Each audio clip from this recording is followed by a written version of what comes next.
आपका अपना channel teaching career centre में। तो चलिए आज के इस वीडियो में हम लोग देखने वाले हैं ज्ञान बिंदु जो आपका होमवर्क सीरीज चल रहा था, ये अब रेगुलर चलेगा और ये बिहार दरोगा का जो भी एग्जाम देना चाहते हैं ये आपके लिए रामबाण साबित होगा। और ये जो आपका होमवर्क सीरीज है ये सेट नंबर 11 है। इससे पहले हमने आपको 10 करवा रखा है, अगर आपने नहीं देखा है तो जाके जरूर दिखेगा। इसमें नए विद्यार्थी जुड़े हैं उसको हम बता देना चाहते हैं कि शुरू में जो है आपको करंट अफेयर दिया जाता है, यानी कि कल का होमवर्क आपको आज ही दिया जाएगा वीडियो के अंत में। इसमें करंट अफेयर के लगभग 10 क्वेश्चन होते हैं। उसके बाद ज्ञान बिंदु का क्वेश्चन बैंक का लगभग 15 क्वेश्चन रहता है। उसके बाद आपको जो दिया जाता है हिस्ट्री, पॉलिटी, ज्योग्राफी या तो फिजिक्स, केमिस्ट्री, बायोलॉजी उसके क्वेश्चन रहते हैं। तो आप लोग इस वीडियो को ध्यान तक देखिए। अगर आपने नहीं भी पढ़ा है तो इस वीडियो को देखिए, यहाँ से आपको बहुत चीज़ ज्ञान होगा। ठीक है, तो चलिए बिना देरी का हम लोग शुरुआत करते हैं। और कई लोग बोलते हैं कि इसका पीडीएफ कहाँ मिलेगा, तो इसका पीडीएफ जो आपको टेलीग्राम लिंक पर मिलेगा और टेलीग्राम लिंक के डिस्क्रिप्शन में दिया गया है। ठीक है, तो चलिए आज का पहला क्वेश्चन देखिए और सबसे पहले हम लोग करंट अफेयर के क्वेश्चन को देखेंगे। तो दिया गया है भारत का डिजिटल सार्वजनिक अवसंरचना 1 ट्रिलियन अमेरिकी डॉलर अवसंरचना की ओर अग्रसर करेगी। यह लक्ष्य कब तक रखा गया है, ये चीज पूछा गया। तो यह लक्ष्य जो रखा गया है 2030 तक रखा गया है। कब तक? 2030 तक रखा गया है। नेक्स्ट है भारत सरकार द्वारा 5 ट्रिलियन अर्थव्यवस्था का लक्ष्य कब तक रखा गया है, ये 2025 तक रखा गया है। डिजिटल रेडियो का लक्ष्य कब तक रखा गया है, तो ये भी 2025 तक रखा गया है। मलेरिया मुक्ति का लक्ष्य आप लोग को पता होगा 2030 तक है। और याद रखनी है एक एनीमिया, यहाँ पर एनीमिया दिया गया है, ये भी 2030 तक है। और टीबी मुक्ति जो है ये 2025 तक है। तो इस सभी को एकदम ध्यान देनी है क्योंकि आपके परीक्षा में बार बार यहाँ से प्रश्न बनते हैं। आगे की सवाल को हम लोग देखेंगे। नेक्स्ट क्वेश्चन देखिए क्या बोला गया है। हाल ही में एसडीजी का चौथा संस्करण जारी किया गया। यह किस संस्था द्वारा जारी किया गया है, तो नीति आयोग के द्वारा। याद रखेंगे नीति आयोग के द्वारा जारी किया गया। नीति आयोग का गठन कब हुआ है, तो याद रखनी है 15 मार्च 2015 को। क्या बोलेंगे? 15 मार्च 2015 को यह गठन हुआ है। एसडीजी 2024 में भारत का अंक क्या रहा है, 71 रहा है। एसडीजी में टॉप करने वाले शीर्ष 2 राज्य कौन है, ये चीज पूछा गया। तो 2 राज्य कौन हो जाएंगे शीर्ष पर? एक हो जाएंगे केरल और दूसरा हो जाएंगे आपका उत्तराखंड। एसडीजी में खराब प्रदर्शन के साथ सबसे निचले स्थान पर राज्य कौन हो जाएगा, तो अपना बिहार हो जाएगा। कौन हो जाएगा? बिहार हो जाएगा। ठीक है, चलिए आगे के सवाल को देखिए। महत्वपूर्ण खनिज मिशन की घोषणा किस मंत्रालय द्वारा की गई? तो महत्वपूर्ण खनिज मिशन की घोषणा जो है ये याद रखनी है वित्त मंत्रालय के द्वारा घोषित किया गया। किसके द्वारा बोलेंगे, तो वित्त मंत्रालय हो जाएगा। ठीक है, अब देखिए यहाँ पर दिया गया भारत का सर्वाधिक खनिज संपन्न राज्य कौन सा हो जाएगा, तो ये हो जाएगा उड़ीसा। कौन हो जाएगा? उड़ीसा हो जाएगा। आगे के सवाल को देखिएगा। नेक्स्ट क्वेश्चन देखिए क्या बोला गया। उत्पादन आधारित प्रोत्साहन योजना के तहत भारत सरकार द्वारा ऊर्जा स्वतंत्रता का लक्ष्य कब तक रखा गया है, ये चीज पूछा गया। तो ये कब तक रखा गया है? 2047 तक रखा गया है। नेट जीरो कार्बन का लक्ष्य कब तक रखा गया है, तो नेट जीरो कार्बन का लक्ष्य की बात करेगा तो ये 2070 तक रखा गया है। उत्पादन आधारित प्रोत्साहन योजना कब शुरू की गई? तो उत्पादन आधारित प्रोत्साहन योजना 2023 में ही शुरुआत हो गई थी। तो ये सब एकदम बोल सकते हैं डाटा वाला क्वेश्चन है, तो इसको एकदम याद जखनी है। आपके एग्जाम में यहाँ से जब प्रश्न बता उठते हैं तो बहुत सारा विद्यार्थी नहीं बना पाते हैं। आगे की सवाल देखिएगा। वर्ष 2024-25 में भारत में प्रत्यक्ष विदेशी निवेश करने वाला सबसे बड़ा देश कौन बना? 2024-25 में भारत का प्रत्यक्ष विदेशी निवेश करने वाला सबसे बड़ा देश पूछ रहा है कौन बना? तो याद रखनी है सिंगापुर बना। कौन बना? सिंगापुर बना। ठीक है, चलिए आगे की सवाल को देखिएगा। नेक्स्ट क्वेश्चन दिया गया है आरबीआई द्वारा निर्धारित लक्ष्य के अनुसार कब तक भारत का डिजिटल अर्थव्यवस्था का जीडीपी में योगदान 20% तक हो जाएगा? 20% तक, ये 2026 तक हो जाएगा। मौद्रिक नीति किस संस्था द्वारा जारी किया जाता है? तो आरबीआई के द्वारा जारी किया जाता है। अब यहाँ पर थोड़ी सी बात हम लोग आरबीआई के बारे में जान लेते हैं क्योंकि आपका परीक्षा बार बार पूछा जाता है। आरबीआई का गठन याद रखनी है 1934 के अधिनियम से एक बोल सकते हैं 1 अप्रैल 1935 को हुआ। कब हुआ? 1 अप्रैल 1935 को हुआ। और ये किस समिति के सिफारिश पर हुआ? तो याद रखनी है यंग हिल्टन कमेटी के सिफारिश पर।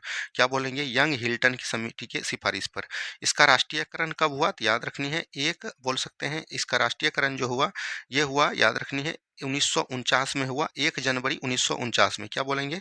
1 जनवरी 1949 को इसका राष्ट्रीयकरण हुआ। और आरबीआई का जो सबसे पहला गवर्नर बना उसको हम लोग बोलते हैं एसबॉर्न स्मिथ। क्या बोलेंगे? एसबॉर्न स्मिथ बोलेंगे। वहीं अगर सबसे भारतीय आपसे पूछ दे तब आपको याद रखनी है सीडी देशमुख। कौन हो जाएंगे? सीडी देशमुख हो जाएंगे।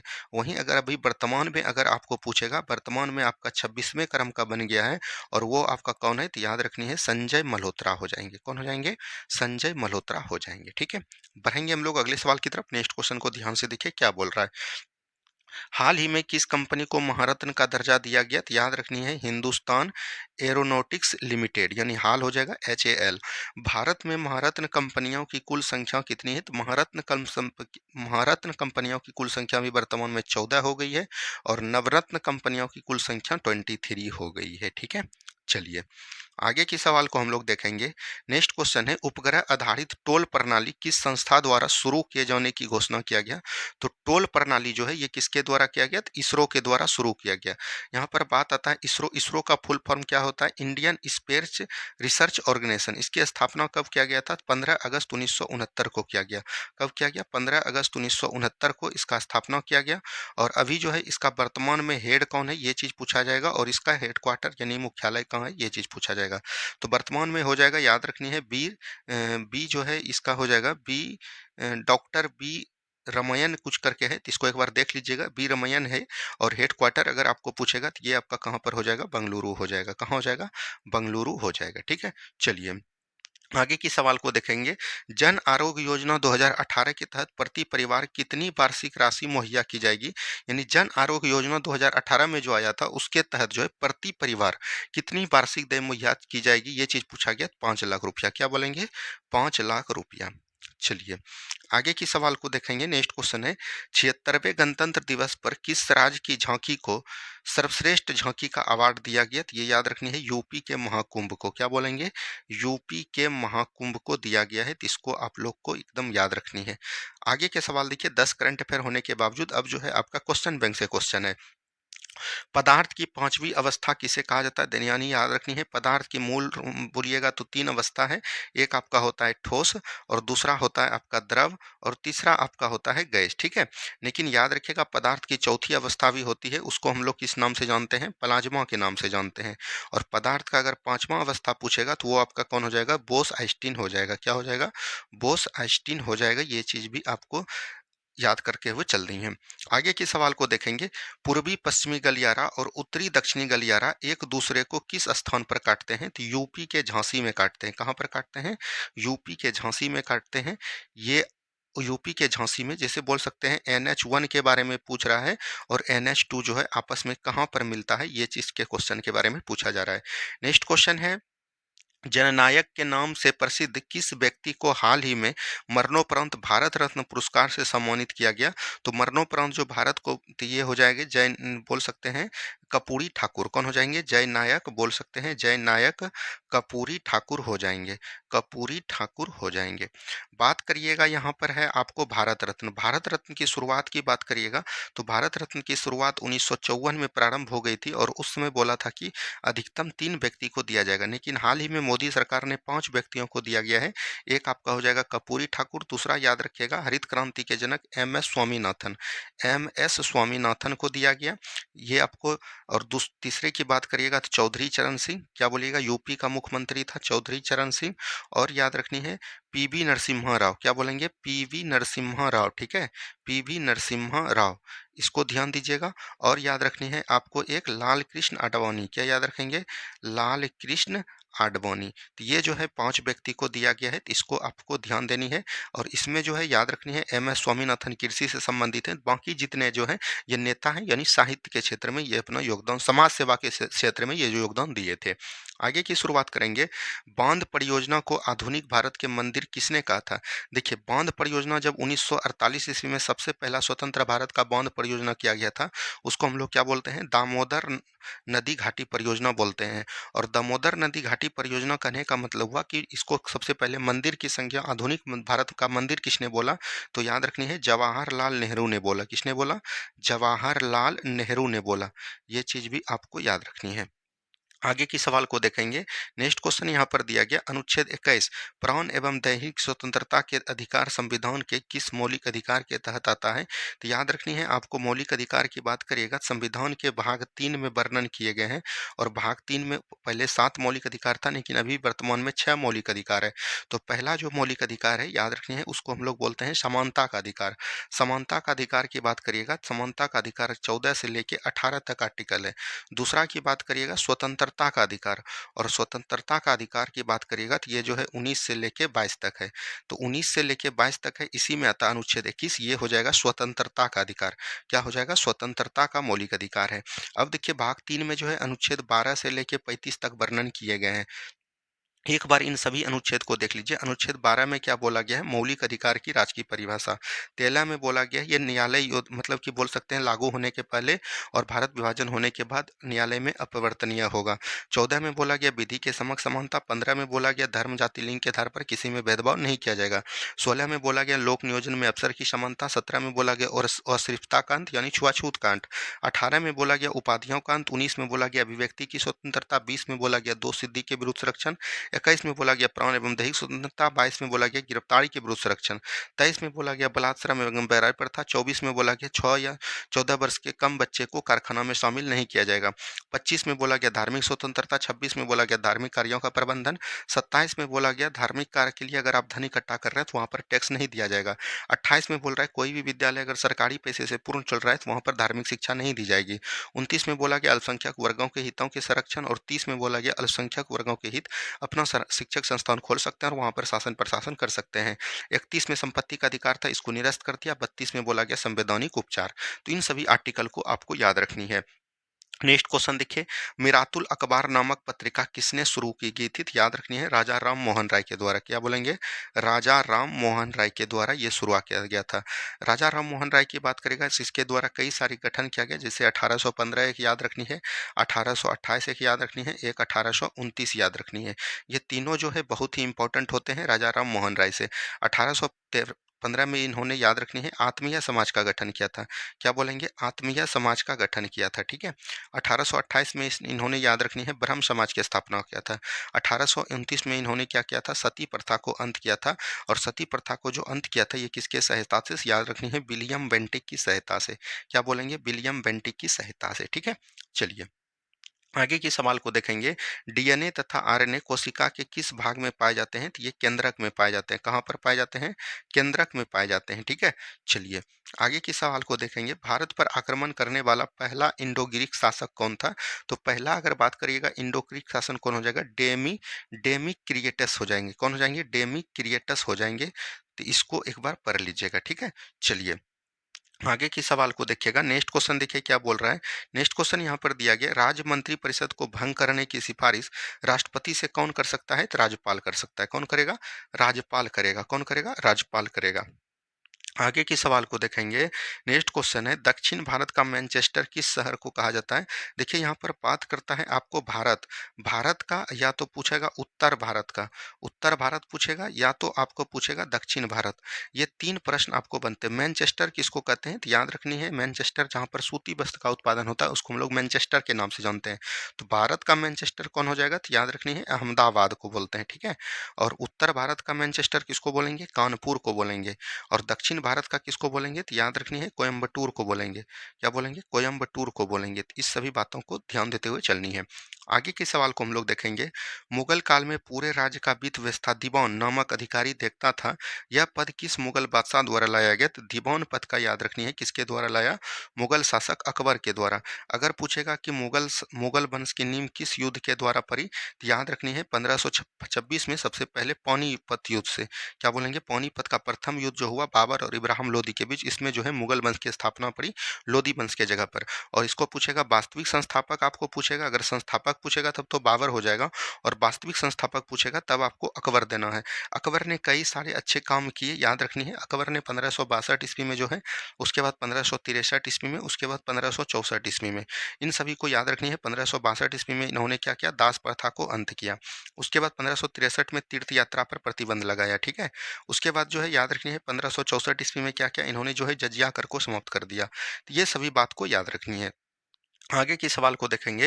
अंडमान निकोबार की सबसे ऊंची चोटी कौन सी है और यह अंडमान को किस भाग में अवस्थित है? देखिए अंडमान निकोबार की अगर पूछिएगा सबसे ऊंची चोटी कौन हो जाएगा, तो ये हो जाएगा सेंडल पीक। कौन हो जाएगा? सेंडल पीक हो जाएगा। और सेंडल पीक की ऊंचाई की बात करिएगा तो 738 मीटर होते हैं। कितने होते हैं? 738 मीटर। और ये याद रखनी है ये जो पड़ता है उत्तरी अंडमान में पड़ते हैं। किसमें? उत्तरी अंडमान में पड़ते हैं। ठीक है। इन बातों को ध्यान दीजिएगा। और अंडमान से याद रखनी है निकोबार को जो अलग करती है, अंडमान अंडमान और निकोबार के बीच याद रखनी है कितनी डिग्री चैनल है, तो 10 डिग्री चैनल है। आगे की सवाल को हम लोग देखेंगे। नेक्स्ट क्वेश्चन है लैंगरहैंस द्वीपकाएं शरीर के किस अंग का भाग है, तो याद रखनी है अग्नाशय का है। क्या बोलेंगे, अग्नाशय का भाग है। अग्नाशय याद रखनी है, अग्नाशय जो है एक अंतःस्रावी ग्रंथि है और बोल सकते हैं ये एक प्रकार का मिश्रित ग्लैंड है। क्या बोलेंगे, मिश्रित ग्लैंड पूछा जाएगा। मिश्रित ग्रंथि कौन हो जाएगा, तो मानव शरीर में एक अंगनाशय ही है, अंतःस्रावी ग्रंथि। आगे की सवाल को देखेंगे। बिलियन 2 नीले लिटमस पत्र पेपर को लाल लिटमस पेपर से बदलता है, यानी कि नीला बोल सकते हैं। एक याद रखेंगे अनिल और एक याद रखेंगे छोलनी, ठीक है, छोलनी, इसको याद रखनी है। जैसे अनिल हो जाएगा तो अम्ल हो जाएगा, अम्ल नीला लिटमस पेपर को लाल करेगा तो ये अम्ल हो जाएगा, ठीक है। और छोलनी मतलब हो गया क्षार, जो है लीला लिटमस पेपर को नीला करेगा तो ये हो जाएगा क्षार। इस दोनों को एकदम याद रखिएगा, एक भी बार दिक्कत नहीं होगा, तो ऑप्शन नंबर यहाँ से ए हो जाएगा। आगे की सवाल को देखेंगे। अंतर्राष्ट्रीय न्यायालय में न्यायाधीशों का कार्यकाल कितना होता है। देखिए अंतर्राष्ट्रीय न्यायालय याद रखिएगा, ये जो है दो देश के बीच, मान के चलिए भारत और पाकिस्तान के बीच, यानी दो देश के बीच अगर मतभेद हो गया तो इसका सुनवाई कौन करेगा, अंतर्राष्ट्रीय न्यायालय करेगा। अंतर्राष्ट्रीय न्यायालय याद रखिएगा, इसमें न्यायाधीशों की संख्या 15 होती है और इन सभी का कार्यकाल की बात करिएगा तो 9 ईयर का होता है। कितना होता है, 9 साल का होता है। और अंतर्राष्ट्रीय न्यायालय की बात करिएगा, इसका मुख्यालय कहाँ हो जाएगा, तो नीदरलैंड के द हेग में है। कहाँ पर है, नीदरलैंड के द हेग में है।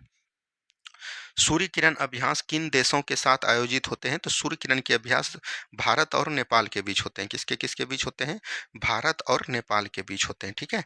चलिए आगे सवाल देखिए। मानव शरीर का समान रक्तचाप कितना होता है, तो 120/80 होता है। कितना होता है, 120/80 होता है, तो इसको याद रखनी है। आगे का सवाल देखिए। मानव शरीर की सबसे बड़ी अंतःस्रावी ग्रंथि कौन हो जाएगा, तो लीवर हो जाएगा। कौन हो जाएगा, लीवर, जिसको हम लोग यकृत बोलते हैं, यकृत बोलते हैं, ठीक है। इसको एक बार ध्यान देनी है। बढ़ाएंगे अगले सवाल की तरफ। नेक्स्ट क्वेश्चन देखिए। भूकंप की तीव्रता मापने के लिए किस यंत्र का प्रयोग करते हैं, तो सिस्मोग्राफ का करते हैं। किसको करेंगे, सिस्मोग्राफ का प्रयोग करते हैं। आगे की सवाल को देखिए। नेक्स्ट क्वेश्चन है अटल सुरंग भारत के किस दर्रे से अवस्थित है, तो अटल सुरंग जो है रोहतांग दर्रा में है। कहाँ पर है, रोहतांग दर्रा में। अच्छा, रोहतांग दर्रा कहाँ पर है, आपको याद रखनी है, ये हिमाचल प्रदेश में हो जाएगा। हिमाचल प्रदेश का दर्रा का ट्रिक याद करनी है, सराव। क्या याद रखेंगे, सराव। जैसे हो जाएगा, सौ से हो जाएगा आपका छिपकिला। क्या हो जाएगा, छिपकिला हो जाएगा। रौ से क्या हो जाएगा, रोहतांग हो जाएगा। और व से क्या हो जाएगा, तो वारा लाचा हो जाएगा। तो इन सभी दर्रा को याद रखनी है, ठीक है। चलिए आगे की सवाल देखिए। मिकिर और रेगमा पहाड़ी भारत के किस राज्य में अवस्थित है, तो मिकिर, रेगमा और याद रखनी है एक भूबन, ये सभी जो है कहाँ पर है, असम में है। कहाँ पर है, असम में है। ये जो है याद रखनी है हिमालय का ही, हिमालय का पर्वत ही जब पूर्वोत्तर भाग में जाता है तो उसका अन्य राज्यों में अलग अलग नाम हो जाता है। वही जो है असम में इसका नाम है मिकिर, रेगमा, भूबन, ये सब असम में। वहीं बात करेगा अरुणाचल प्रदेश में कौन कौन हो जाएगा, यहाँ से आए दिनों प्रश्न पूछता है। ये जो है आपको 1275 मेंस का सब क्वेश्चन है। अरुणाचल प्रदेश में पूछेगा तो याद रखनी है डाफला।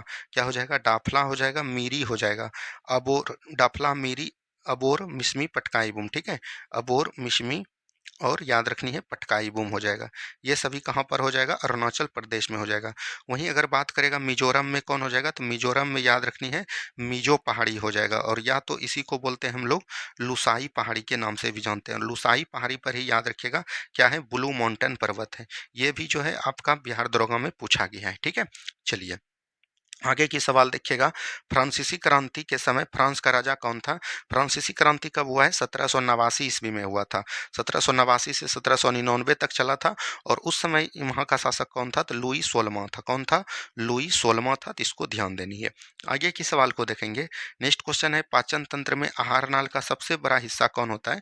देखिए पाचन तंत्र की बात करिएगा तो ये जो है मुख से लेके बड़ी आंत तक फैली हुई रहती है। इसको हम लोग क्या बोलते हैं, आहार नाल। आहार नाल की लंबाई की बात करिएगा तो 8 से लेकर 10 मीटर तक होता है। और इसमें याद रखिएगा एक होता है छोटी आंत। छोटी आंत में भाजन का पूर्ण पाचक रस होता है। ये जो है 6 से बोल सकते हैं 8 सेंटीमीटर तक फैली रहती है, 5 से 6 सेंटीमीटर तक फैली रहती है। तो ये जो है छोटी आंत ही सबसे बड़ा हो जाएगा, ठीक है। चलिए आगे की सवाल देखिए। राष्ट्रपति द्वारा जारी अध्यादेश की अवधि कितनी होती है। राष्ट्रपति जब याद रखिएगा संसद का दोनों सत्र जो है आहूत में नहीं होता है, सत्र में नहीं होता है, तब जो है राष्ट्रीय अध्यादेश जारी करता है राष्ट्रपति। और ये अनुच्छेद 123 के तहत जारी करता है। और ये याद रखिएगा अधिकतम 6 माह तक लागू हो सकते हैं। अब यहाँ पर बात करेगा राष्ट्रपति। राष्ट्रपति की बात करेगा तो अनुच्छेद 52 में राष्ट्रपति की चर्चा है, 53 में राष्ट्र की कार्यपालिका शक्ति है, 54 में निर्वाचन मंडल है, 55 में रीति या तरीका या बोल सकते हैं कोटा या निर्वाचन पद्धति है, है। 56 में राष्ट्रपति बनने का कार्यकाल है। 57 में पुनः निर्वाचित हो सकते हैं। 58 में योग्यता है। 59 में शर्तें हैं और 60 में राष्ट्रपति बनने की बोल सकते हैं शपथ है और 61 में राष्ट्रपति पर लगने वाला महाभियोग है। आगे की सवाल को देखेंगे। अजंता और एलोरा की गुफा भारत के किस राज्य में अवस्थित है? तो ये भारत के महाराष्ट्र राज्य में है। कहाँ पर है? महाराष्ट्र राज्य में अवस्थित है। ठीक है, चलिए नेक्स्ट क्वेश्चन है। ये जो था आपका 1275 मेंस के क्वेश्चन थे। अब हिस्ट्री, पॉलिटी और ज्योग्राफी से क्वेश्चन देखिए। अंग्रेजों के विरुद्ध भीलों द्वारा क्रांति प्रारंभ कहाँ पर किया गया था? ये मध्य प्रदेश में, और मध्य प्रदेश के साथ साथ याद रखनी है महाराष्ट्र में भी प्रारंभ किया गया था। आगे की क्वेश्चन को देखेंगे। नेक्स्ट क्वेश्चन है प्रसिद्ध नाटक नील दर्पण जिसमें इंडिको की खेती करने वाले किसानों को दमन का चित्रण किया गया, इसकी रचना यानी नील दर्पण की रचना किसने किया, ये पूछा गया। तो याद रखनी है दीनबंधु मित्र ने। क्या बोलेंगे? दीनबंधु मित्र ने नील दर्पण की रचना किया था। आगे की सवाल को देखेंगे। जनजातीय लोगों के संबंध में आदिवासी शब्द का प्रयोग किसने किया? तो याद रखनी है ठक्कर वापा ने किया। किसने किया? ठक्कर वापा ने किया। तो इसको ध्यान दीजिएगा। देखिए आदिवासी, अंग्रेज जो है आदिवासी सबको भी नहीं छोड़ा। आदिवासी जो है अपना जंगल को प्राकृतिक संसाधन मानते थे, यानी कि वो अपना जंगल में जो रहते थे वो अपना प्राकृतिक ही मानते थे। लेकिन वहाँ पर अंग्रेजों ने, याद रखिएगा, खेती करने के लिए जनजातियों के मतलब आदिवासी के महिलाओं के साथ दुर्व्यवहार किया। इसीलिए आदिवासी लोग भी, याद रखिएगा, विद्रोह करने के लिए प्रारंभ हुए। और जनजातीय लोगों के संबंध में आदिवासी शब्द किसने कहा? तो ठक्कर बापा ने किया। आगे के सवाल को देखेंगे। नेक्स्ट क्वेश्चन है विद्रोह में से किसको बंकिम चंद्र चटर्जी ने अपने उपन्यास आनंद मठ में उल्लेख करने का प्रसिद्ध किया? तो याद रखनी है सन्यासी विद्रोह को। क्या याद रखेंगे? सन्यासी विद्रोह को याद रखेंगे। सन्यासी विद्रोह को स्टार्ट करने वाला एक, याद रखिएगा, नाम देवी चौधरानी। क्या बोलेंगे? सरला देवी चौधरानी को याद रखनी है। चौधरानी, ये जो है कई बार एग्जाम में पूछा जा चुका है। ठीक है, चलिए आगे की सवाल को देखेंगे। भूदान आंदोलन का सर्वप्रथम प्रारंभ किस राज्य में हुआ था? भूदान आंदोलन की शुरुआत 1951 ईस्वी में किया गया था और ये किसके द्वारा किया गया था? विनोबा भावे के द्वारा। विनोबा भावे के द्वारा स्टार्ट किया गया था और ये सबसे पहले कहाँ पर हुआ था? आंध्र प्रदेश में। अभी इसको आप लेके चलिएगा तो ये तेलंगाना आप बोलकर चल सकते हैं। ठीक है, चलिए आगे की सवाल को देखेंगे। नेक्स्ट क्वेश्चन है महात्मा गांधी ने वल्लभ भाई पटेल को सरदार की उपाधि उनकी बड़ी संगठन क्षमता के कारण किस आंदोलन में दिया गया था? तो याद रखनी है बारदोली सत्याग्रह। और बारदोली सत्याग्रह कब हुआ था? तो याद रखनी है 1928 में। कब हुआ था? 1928 में हुआ था। ठीक है, चलिए आगे की सवाल देखिएगा। सूची 1 को सूची 2 के साथ मिलान करना है। बारदोली सत्याग्रह कौन हो जाएंगे? सरदार वल्लभ भाई पटेल। भारतीय किसान संस्थान कौन हो जाएंगे? एनजी रंगा हो जाएंगे। बंगाल प्रजा पार्टी कौन हो जाएंगे? तो याद रखनी है फजलुल हक। और बकास संघर्ष कौन हो जाएंगे? स्वामी सरदानंद सरस्वती। तो यहाँ से मिला लीजिएगा, 2 4 3 1 हो जाएंगे। ठीक है, चलिए नेक्स्ट क्वेश्चन है वह कौन सी जगह थी जहां अखिल भारतीय किसान सभा का पहला अधिवेशन हुआ? तो ये हो जाएगा लखनऊ। कहाँ हुआ? लखनऊ हुआ। तो ये चीज ध्यान दीजिएगा। और इसका गठन कब किया गया था? 1936 में किया गया था। आगे की सवाल देखेंगे। 1936 में अखिल भारतीय किसान सभा के प्रथम सत्र की अध्यक्षता किसने किया था? तो लखनऊ में हुआ था, अभी तुरंत हमने बताया। 1936 में हुआ था और इसकी अध्यक्षता जो किया था, तो याद रखनी है स्वामी सहजानंद सरस्वती ने किया था। क्या बोलेंगे? स्वामी सहजानंद सरस्वती के द्वारा किया गया था। ठीक है, चलिए आगे की सवाल देखिए। मोपला विद्रोह के संबंध में कौन सा कथन सत्य है? केरल के मालाबार तट पर यह आंदोलन किया गया था, बिल्कुल ठीक है। इस क्षेत्र में महाजन व जमींदार हिंदू थे जबकि कष्टकारी मोपला मुस्लिम थे। ये बिल्कुल दोनों का दोनों कथन जो है आपका सही हो जाएगा। ठीक है, चलिए नेक्स्ट क्वेश्चन है मुंडा विद्रोह कब हुआ था? तो मुंडा विद्रोह याद रखनी है 1899 से 1900 के, यानी 4 हो जाएगा। पवाना विद्रोह 1873-76 में हुआ था, यानी 1 हो जाएगा। दक्कन विद्रोह की बात करिएगा तो 1874-75 में हुआ था, तो ये हो जाएगा 2।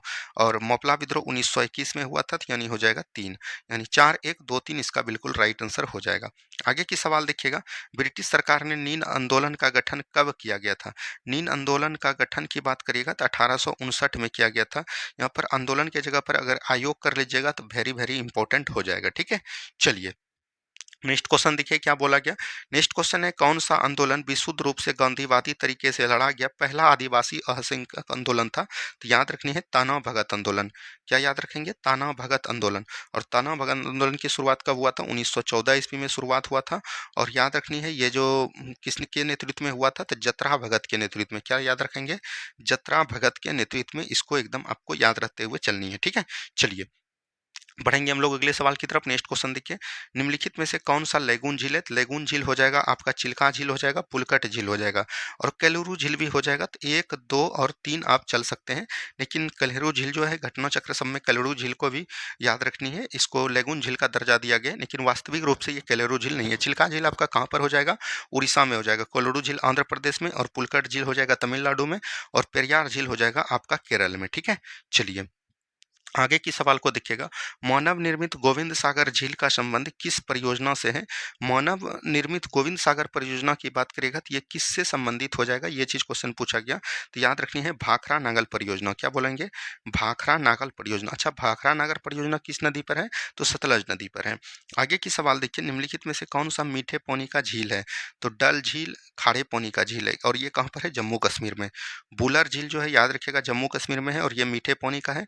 लोकटक उत्तरी पूर्वी भारत का मीठे पानी का झील है और बड़ा पानी भी याद रखनी है, मीठे पानी का ही झील है। ठीक है, और ये कहाँ पर है? राजस्थान में। तो यानी एक नहीं होगा, 2, 3 और 4 हो जाएगा। ठीक है, चलिए आगे की सवाल देखेंगे। सूची 1 को सूची 2 के साथ सुमेलित करना है। लोकटक झील कहाँ पर है? मणिपुर में है।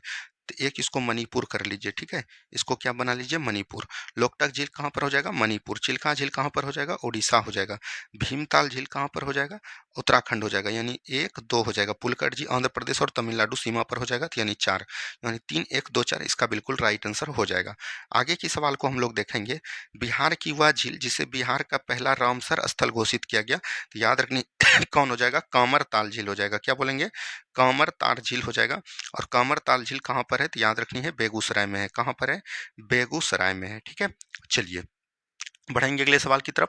नेक्स्ट क्वेश्चन है, निम्नलिखित में से कौन सा कथन सत्य है? यमुना की अधिकतर सहायक नदियां विंध्याचल तथा कैमूर पर्वत श्रेणियों से निकलती है। तो बिल्कुल ठीक है। बनास चंबल की एकमात्र मुख्य सहायक नदी है जो विंध्याचल पर्वत श्रेणी से निकलती है। एकमात्र अगर दे दिया तो ये गलत हो जाएगा, क्योंकि बनास जो है चंबल की और कई सहायक नदियां हैं जो कि विंध्याचल पर्वत श्रेणी से निकलती है। चंबल नदी अपने उपख्यात वाली भू आकृति के लिए प्रसिद्ध है। बिल्कुल सही हो जाएगा, यानी 1 एवं 3 जो है आपका सही हो जाएगा। ठीक है, चलिए नेक्स्ट क्वेश्चन है, रामसर में शामिल होने वाले भारत की पहली झील कौन सी है? ये चीज पूछा गया कि रामसर में शामिल होने वाली भारत की सबसे पहली झील, तो ये हो जाएगा, याद रखनी है, कामरताल झील हो जाएगा। कौन हो जाएगा? कामरताल झील ही हो जाएगा। ठीक है, चलिए आगे की सवाल को देखेंगे। नीचे दिए गए कथनों पर विचार कीजिए। एक नदी तंत्र का जिस क्षेत्र में जल विभाजित होती है उसे उसका अपवाद्रोणी कहते हैं। देखिए अपवाद्रोणी किसके हुआ? जैसे मान के चलिए कि गंगा नदी है और गंगा नदी में याद रखिएगा इसकी सहायक नदी जैसे आपका राम गंगा हो गया, गोमती हो गया, घाघरा हो गया। ठीक है, गोमती हो गया, घाघरा हो गया, गंडक हो गया, कोसी हो गया, महानंदा हो गया, यमुना हो गया, ये सब जो है इसकी अपवाद्रोणी यानी कि अपवाद क्षेत्र कहलाते हैं। तो ये बिल्कुल ठीक है। कोई भी ऊंचा क्षेत्र जब दो पड़ोसी अपवाद्रोणियों को एक दूसरे से अलग करता है जल विभाजक कहलाता है। बिल्कुल ठीक है। मान के चलिए कि ये जो है दक्षिण भारत है और ये उत्तर भारत है और इसके बीच में विंध्याचल पर्वत श्रेणी हुआ है। तो याद रखिएगा ये जो उत्तर भारत का मतलब उत्तर भारत का नदी है और दक्षिण भारत का नदी है, इसके बीच में जल विभाजक के रूप में काम करेगा। दोनों का दोनों कथन सही हो जाएगा आपका। आगे की सवाल देखेंगे। निम्न में से कौन सा सुमेलित नहीं है यानी कि गलत है? ठीक है, दुलहस्ती परियोजना चिनाब नदी पर है। चिनाब नदी पर दुलहस्ती, बलाल, बगलीहाल, सलाल ये सब परियोजना है। रिहंद बांध जो है याद रखिएगा कैन नदी पर नहीं बल्कि ये उत्तर प्रदेश में रिहंद नदी पर ही हो जाएगा।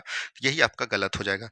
पंचेत बांध जो है दामोदर नदी पर है। टिहरी बांध जो भागीरथी प्लस भिलंगना नदी के संगम पर है। ये भी आपका बिहार दरोगा पूछ लिया है। तो यहाँ से राइट आंसर क्या हो जाएगा? ऑप्शन नंबर बी हो जाएगा। आगे की सवाल देखिएगा। निम्न में से कौन सा युगल सही सुमेलित नहीं है?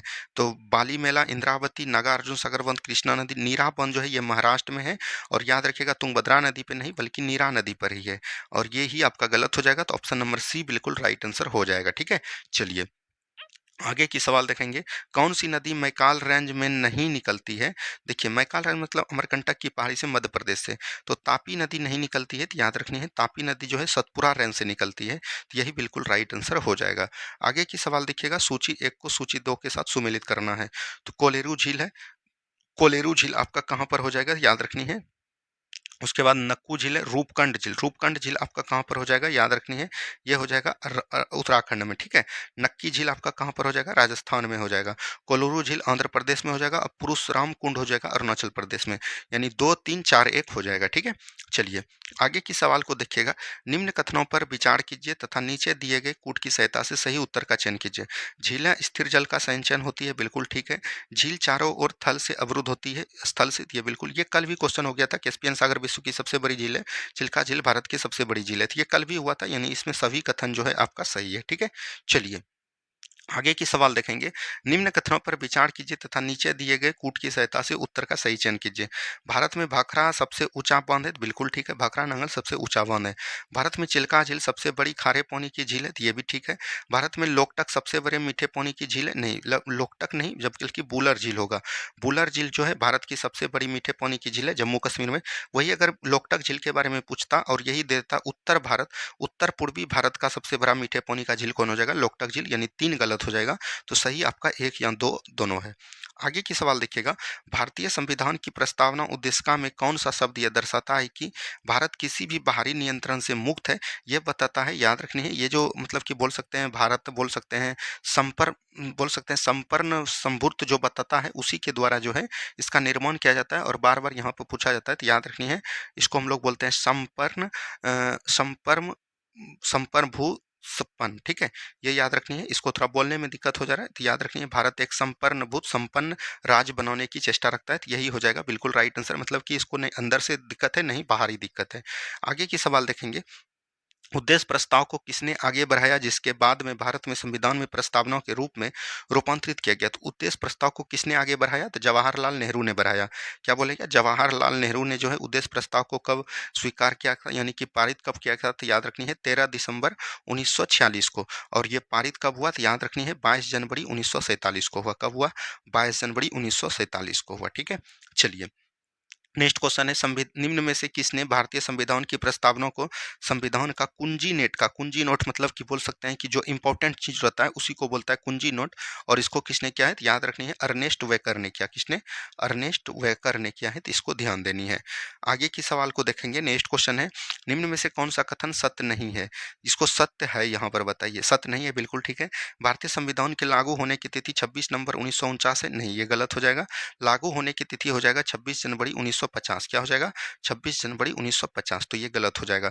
धर्मनिरपेक्ष शब्द 42वें संविधान संशोधन के द्वारा जोड़ा गया, बिल्कुल ठीक है। 42वां संविधान संशोधन 1976 में हुआ, बिल्कुल ठीक है। भारतीय संविधान में सामाजिक, आर्थिक और राजनीतिक न्याय उसी क्रांति से लिया गया। ये एक कथन आपका गलत है, तो ऑप्शन नंबर ए बिल्कुल राइट आंसर हो जाएगा। नेक्स्ट क्वेश्चन देखिए। नेक्स्ट क्वेश्चन है, निम्न में से कौन सा कथन सत्य है, यानी कि सत्य नहीं है, ये बनाइए, सत्य नहीं है, असत्य यहाँ पर हो जाएगा, ठीक है। बैरूबेरी के सुप्रीम कोर्ट ने कहा कि प्रस्तावना संविधान का भाग नहीं है, ये ठीक है। केशवानंद भारती केस ने कहा सुप्रीम कोर्ट प्रस्तावना का संविधान का भाग है। भारतीय संविधान की प्रस्तावना को कनाडा के संविधान से लिया गया, नहीं, ये जो है अमेरिका के संविधान से लिया गया है, तो यही आपका गलत हो जाएगा, ऑप्शन नंबर सी, ठीक है। चलिए आगे के सवाल को देखिएगा। 26 नवंबर 1949 को अंगीकृत भारतीय संविधान की प्रस्तावना में शब्द सम्मिलित नहीं था। देखिए उसमें जो बताया गया संप्रभु संपन्न और गणराज्य के बारे में बताया गया, लेकिन समाजवादी, अखंडता और पंथ निरपेक्ष, ये जो है संविधान में एक संशोधन हुआ 42वां संविधान संशोधन 1976 में, और इसके द्वारा 3 शब्द को जोड़ा गया। तो ये 1, 2 और 3 पहले नहीं था, इसको संविधान संशोधन के द्वारा जोड़ा गया, ठीक है। चलिए आगे की सवाल देखिएगा। निम्नलिखित जोड़े पर विचार कीजिए। आर्द्रभूमि है, हरिके आर्द्रभूमि, ये जो है किस नदी पर है, ब्यास और सतलुज नदी के संगम पर है, बिल्कुल ठीक है। केवलादेव घना राष्ट्रीय उद्यान बनास और चंबल के संगम पर है। केलेरू झील जो है मूसी और कृष्णा नदी के संगम पर है, नहीं, कृष्णा और गोदावरी के संगम पर है। क्या हो जाएगा, कृष्णा और गोदावरी के संगम पर, तो 3 आपका गलत हो जाएगा, ठीक है। चलिए आगे की सवाल देखिएगा। केवलादेव राष्ट्रीय उद्यान को किस वर्ष यूनेस्को ने विश्व धरोहर स्थल में सूचित किया। केवलादेव राष्ट्रीय उद्यान की बात करेगा तो ये कहाँ पर है, राजस्थान में है। कहाँ पर है, राजस्थान में है। और इसका गठन की बात करेगा तो 1900 बोल सकते हैं, इसका गठन 1982 में हुआ था, ठीक है। और इसको जो है यूनेस्को द्वारा पारित कब किया गया था, तो 1985 में। और ये जो है इसमें सबसे अधिक चिड़ियाँ पाया जाता है, और चिड़ियाँ जो याद रखिएगा, यहाँ पर चिड़ियाँ इस राष्ट्रीय उद्यान में पाया जाता है। तो हमने आपको 70 क्वेश्चन करवा दिए। आज 70 क्वेश्चन ही था, डेली आपको पता है कि 75 क्वेश्चन होता है, लेकिन आज 70 क्वेश्चन ही है। अब जो है कल का आप लोग होमवर्क देख लीजिए क्या-क्या है, और अब आपका डेली होमवर्क सीरीज आएगा। जैसे करंट अफेयर में आपका 60 पेज तक हो गया था, तो 61 से 65 पेज पढ़ के आना है। नहीं भी पढ़िएगा तो यहाँ पर हमने आपको बताते हैं। क्वेश्चन बैंक को ज़रूर पढ़िएगा, ये 151 से लेके 160 तक है। और अगर बात करिएगा कल जो है आपका बायोलॉजी चलेगा, फिजिक्स चलेगा और केमिस्ट्री चलेगा।